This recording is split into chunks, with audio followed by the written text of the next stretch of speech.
Kurasa. Mtazamaji wa EATV, karibu katika Kurasa, upate dakika chache za kufahamu machache kati ya mengi yaliyotufikia mezani kwetu kwa hii leo. Tuanze kupagulia kurasa kwa hili.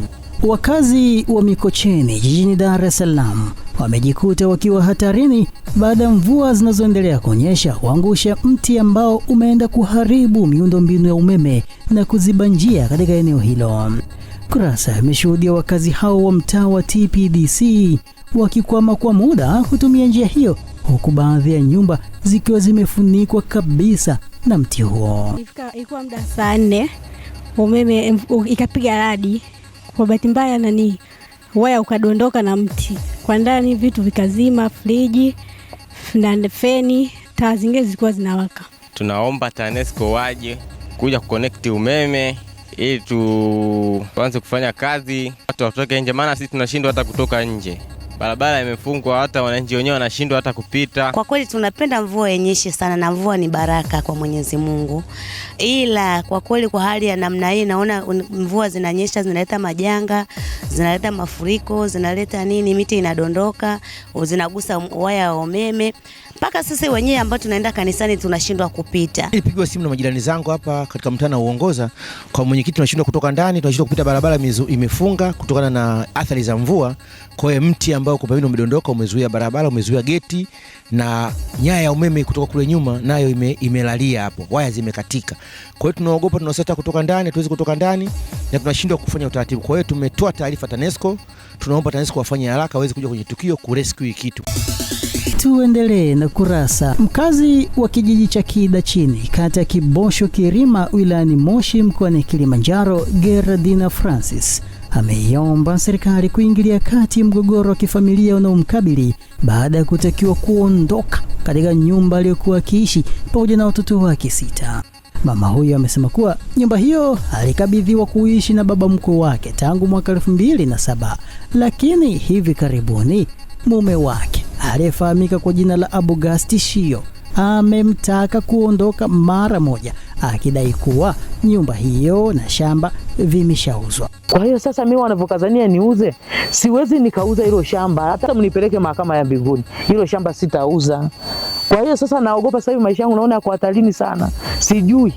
Ndio maana naomba serikali inisaidie kuhusu mimi na watoto wangu, na pia hata watoto wangu naona shule sasa hivi, hata shule nayo imeshindikana. Alafu Morogoro kule Malinyi, Morogoro kule ana eka 20 na zaidi ya eka 20.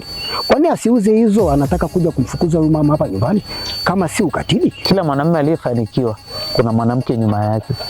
Sasa kama baba atamuona mke si kitu, hatafanikiwa. Taarifa ziko ofisini za kina kabisa, mpaka zikaenda ofisini, na maana mpaka jamii yote ya kata hii inaelewa habari hii.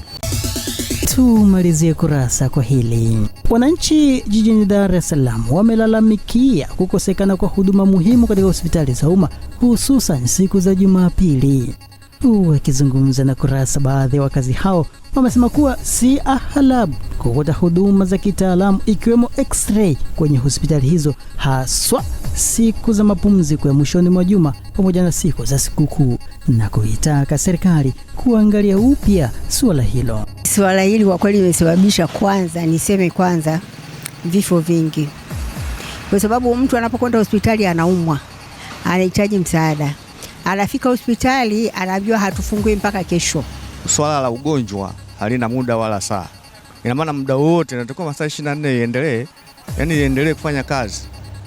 Naona bwana, hata kama nikiwa ni zahanati, ni hospitali ndogo, lakini lazima watu wapokezane shifti, waingie shifti, yani wafanye utaratibu wa kuwa na muendelezo, so wa kusema bwana imeshafika saa 9 au saa 10 wamemaliza wameondoka.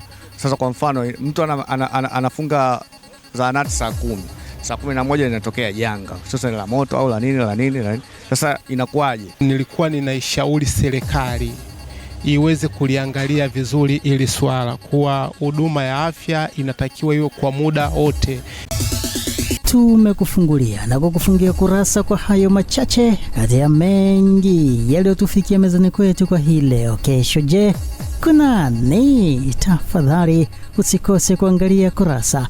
Na kwa niaba ya wale wote walioshiriki kuletea Kurasa kwa siku hii leo, mimi ni Abel Kilumbu. Endelea kufuatilia vipindi bomba na makini kutoka hapa EATV.